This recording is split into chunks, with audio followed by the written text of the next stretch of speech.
ఇష్యూపై స్పందించడానికి మనతో పాటు political analyst Pentapati Pullarao గారు లైన్ లో ఉన్నారు. నమస్తే పెంటపాటి పుల్లారావు గారు. నమస్తే అండి. చెప్పండి. రైట్, కవిత మీడియా చిట్చాట్ లో పరోక్షంగా చేసిన వ్యాఖ్యలన్నీ కూడా మనం చూస్తున్నాం. కేటీఆర్ పైనే ఈ సంచలన వ్యాఖ్యలు చేస్తున్నారు అని అనుకోవచ్చా? తనను పార్టీ నుంచి బయటకు పంపాలని చూస్తున్నారని కూడా ఆమె ఆరోపించారు. అంత సీన్ ఎవరికి లేదు అంటూ కూడా ఆమె అన్నారు. ఇదంతా చూస్తుంటే కవిత వ్యాఖ్యల్ని ఎలా అర్థం చేసుకోవాలి? బీఆర్ఎస్ లో ఏం జరుగుతోంది? తప్పకుండా కవిత వ్యాఖ్యలని చూస్తే ఎప్పుడైనా ఏ పార్టీ అయినా అధికారం లేకపోతే ఇలాంటి ప్రాబ్లమ్స్ వస్తాయి. అదే కేసీఆర్ ముఖ్యమంత్రిగా ఉంటే ఈ ప్రాబ్లమ్స్ రాకపోతుంది కదా, అందరూ అడ్జస్ట్ అవుతుంది. సో పార్టీ పవర్లో లేదు. పవర్లో లేనప్పుడు ఇలాంటివి వస్తాయి, ఫ్యామిలీలో వస్తాయి, ఫ్యాక్షన్స్లో వస్తాయి. మనమేం ఆశ్చర్యపడక్కర్లేదు. ఇదొక రూట్, ఇదొక అన్స్టాపబుల్ రూట్. ఈ రూట్ మీద కొండ నుంచి కింద దిగిపోయే వచ్చేటట్టుగా బ్రేక్స్ లేకపోతే కారు ఎలాగ వస్తుందో అలాగ వస్తుంది అంతే. ఇది ఎన్నో పార్టీల్లో ఎన్నో విషయాల్లో చూసాం. బయట మాట్లాడుతుంది, ఇప్పటి వరకు పేర్లు మెన్షన్ చేయలేదు కదా, ఆమె లేదు కదా, ఇప్పటి వరకు లేదు కదండి, ఎక్కడ మెన్షన్ చేయలేదు. అంటే ఇంకా ఒక అడుగు అక్కడే ఉన్నది పార్టీ. వాళ్ళు పిలిస్తే మళ్ళీ వెళ్ళిపోతారు. ఆమె నాకు చెప్పారా అని కాదు, అబ్జర్వేషన్. పేర్లు మెన్షన్ చేయడం మొదలుపెట్టాక దెన్ ఇంకా నో రిటర్న్. అది కూడా కాదు, బయటికి వెళ్ళిపోతారు, మళ్ళీ తిరిగి రావచ్చు.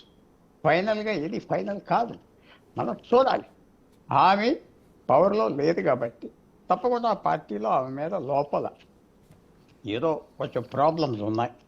ఎవరెవరి మధ్యన ఉన్నది ఏమిటి, కేసీఆర్ కూడా ఒప్పుకున్నారా ఏంటి అని మెల్లిగా బయటకు వస్తాయి. ప్రస్తుతం ఏంటంటే ఆమె చేసేది ఎప్పుడు చేయలేదు, 20 సంవత్సరాల్లో పార్టీ మీద చేస్తుంది. ఆమెకి ఇంకా పార్టీలో స్థలం లేదు అనుకుంటుందా అంతే, అలాగే కనపడుతుంది.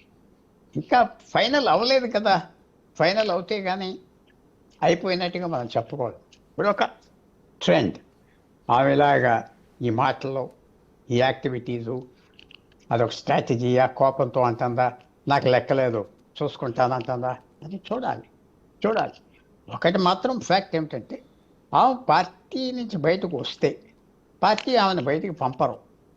అలాగా ఆమెకు ఆమె వెళ్ళిపోతుందా ఉంటాదా చూస్తారు. బయటికి పంపితే అలర్ అవుతుంది కాబట్టి పంపరు, అలాగ ఉంచుతారు. ఆఫ్టర్ ఆల్ షీఈ్ కేసీఆర్ గారు అమ్మాయి, ఇంట్లోకి మళ్ళీ ఎప్పుడైనా వెళ్ళవచ్చు, ఆప్ చేయలేరు. సో ఎవరు మాట్లాడరు. ఆమె వెళ్ళిపోతే వెళ్ళిపోమంట. సో ఆమెకు ఆ ఫ్రీడమ్ ఉన్నది, మళ్ళీ రావటానికి కూడా అందరూ మర్చిపోతున్నారు. ఆ ఫ్రీడమ్ ఉన్నది, మళ్ళీ రావటానికి వద్దన్నారు కదా. మొన్న మీరు బీహార్లో చూశారు కదా, లాలూ ప్రసాద్ పెద్ద కొడుకు పెద్ద స్కాండల్ చేశాడు.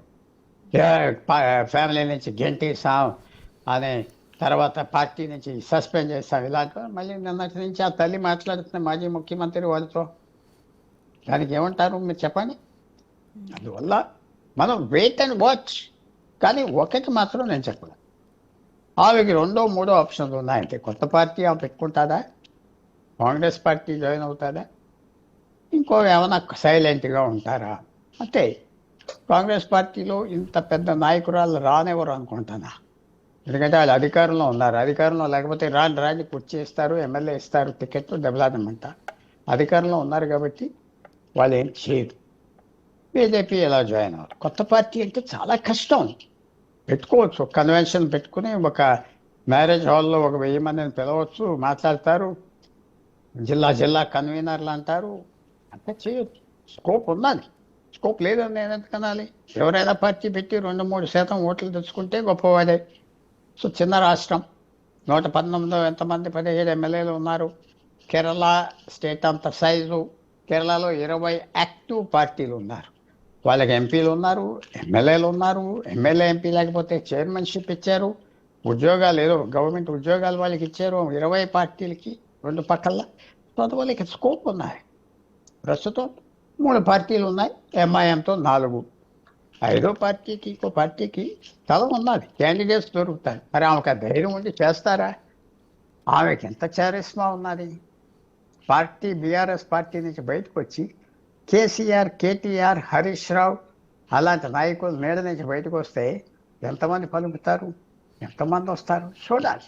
ఇది చాలా ఆమెకి ఇదొక హార్డ్ రోడ్, కష్టమైన రోడ్. కవిత ఒక మాట అన్నారు, కేసీఆర్ మాత్రమే నా నాయకుడు నన్ను పార్టీ నుంచి బయటకు పంపేంత సీన్ ఎవరికి లేదు అంటూ కూడా ఆమె ఆరోపించారు. దీంతో మరి ఆమె పార్టీ పెట్టే ఆలోచనలు లేదు అనే అనుకోవచ్చా? అనుకోవాలి. ఇంకా నేను ఇందాక కూడా ఏమన్నా, ఇంకా మేము స్టెప్ తీసుకోలేదు కదా, ఎవరిని పేరు పెట్టి తిట్టలేదు కదండి. సో ఇంకా అవి ఇటు అటు ఊగుతుంది. అకామిడేషన్ కోసం చూస్తాం. వాళ్ళు వచ్చి ఏదో కూర్చో ఇలా చేస్తాం, ఇంకో ఎమ్మెల్సీ ఇస్తాం, ఏదో ఇస్తాం అంటే సెట్ అయిపోవచ్చు. ఇంకా ఫైనల్ అవ్వలేదు అంటున్నానంతే.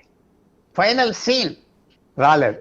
కేసీఆర్ ఏం మాట్లాడలేదు, కేటీఆర్ ఏం మాట్లాడలేదు, ఇంకెవరు పార్టీలో దమ్ము లేదు మాట్లాడటానికి, సైలెంట్గా ఉన్నారు. ఆమె ఏం చేస్తుందో చూస్తున్నా. ఎవరు ఆమెను ఎక్స్పెల్ చేయరు, పార్టీ నుంచి ఎక్స్పెల్ కూడా చేయరు, ఎవరు క్రిటిసైజ్ చేయరు. ఆమె తిడతా ఉంటుంది అంతే. సో అది ఒక ఎక్స్పీరియన్స్ పీపుల్ కదా కేసీఆర్, హరీష్ రావు అంతా. వాళ్ళు ఎలా హ్యాండిల్ చేయాలో బాగా తెలుసు. ఎలా హ్యాండిల్ చేయాలి వాళ్ళు ఆలోచించుకుంటారు కదా. మనం ఏం చేద్దాం, ఆమెను ఎలా కంట్రోల్ చేయాలి, ఎలా పంపాలి. రాయబారాలు కూడా జరుగుతూ ఉంటాయి కదా, ఎవరో మాట్లాడుతూ ఉంటారు కదా, ఏంటి ఏం కావాలి, అది కావాలి ఇది కావాలి, నాకు ఏదో అడుగుతారు, ఇస్తారంటారా. దానికంటే లోతుగా ఉన్నదే ఈ ప్రాబ్లం. పుల్లారావు గారు, బీజేపీలో బీఆర్ఎస్ ను విలీనం చేయాలన్న కుట్ర 101% జరుగుతుంది అంటూ కూడా కవిత అన్నారు. ఆ కుట్రను నేను అడ్డుకున్నా అంటూ కూడా కవిత ఆరోపిస్తున్నారు. కాంగ్రెస్ కూడా ఈ రెండు పార్టీల మిలాఖత్ గురించి ఆరోపించింది. మరి ఇప్పుడు కవిత ఆరోపణలు చూస్తుంటే విలీనం మాటలు జరుగుతున్నాయన్నది నిర్ధారణ అయినట్లు అనుకోవచ్చా? ఎలా చూడాలి? అస్సలు కాదు. అది కామన్ సెన్స్కి బీఆర్ఎస్ మర్జవేదిక బీజేపీలో ఏంటి అవసరం? 20 సంవత్సరాల నుంచి ఉన్న పార్టీ 10 సంవత్సరాలు అధికారం అనుభవించి 2 సంవత్సరాల నుంచి అధికారం లేదు, వెళ్ళిపోతారా? ఎందుకు వెళ్తారు?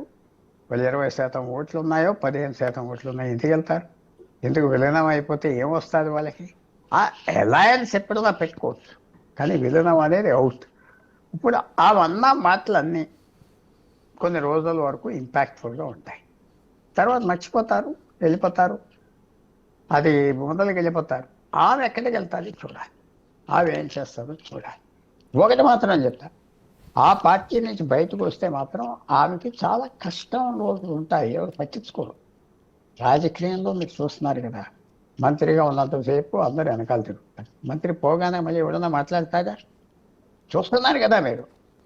అధికారం పోగానే మాజీ ముఖ్యమంత్రుల పని ఏంటి, మంత్రుల పని ఏంటి, ఎంపీలు ఎమ్మెల్యేలు ఎక్స్ఎమ్మెల్యేలు అయిపోగానే ఆమెకు అది తిరిగిపోవడం. ఆమె నాకేదో బలం ఉన్నది, సొంత బలం అనుకోవచ్చు, చూడాలి. అంత ధైర్యం ఆమెకి బయటికి వాకౌట్ చేస్తున్నట్టు నేను అనుకోవట్లేదు.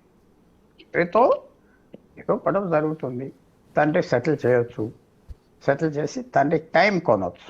టైం కొనటం సరే నీకు ఎమ్మెల్సీ ఇస్తాం, మళ్ళీ కూర్చో, మొదలకి 2 సంవత్సరాలు వెళ్ళిపోతుంది కదా టైం, అలా ఏమైనా చేయొచ్చు. టైం కొనొచ్చు. వాళ్ళు ఏం చేస్తారు? లేకపోతే ప్రాబ్లం ఇంకా డీప్గా ఉన్నదా, ఇంకా చాలా లోతుగా ఉన్నదా, మాటల లోపల వినియా మనకు తెలియదు కదా, ఇంకా తెలియదు కదా. సో తర్వాత కాంగ్రెస్ పార్టీ ఆమెతో సంబంధం ఎందుకు పెట్టుకుంటారు?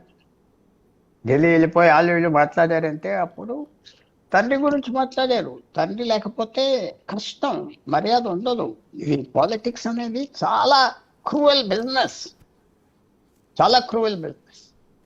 రాహుల్ గాంధీ నేర్చుకున్నారు అది. 2014 అధికారం పోయాక ఈ 11 సంవత్సరాలు ఎవరు పట్టించుకోవట్లేదు. ఎలకాలం లాయల్టీ ఉండాలంటే ఎన్నో విధానాలు ఉండాలి, ఎంతో గొప్పవాళ్ళు అవి ఉండాలి. సో ఆయన్నే పట్టించుకోవట్లేదు.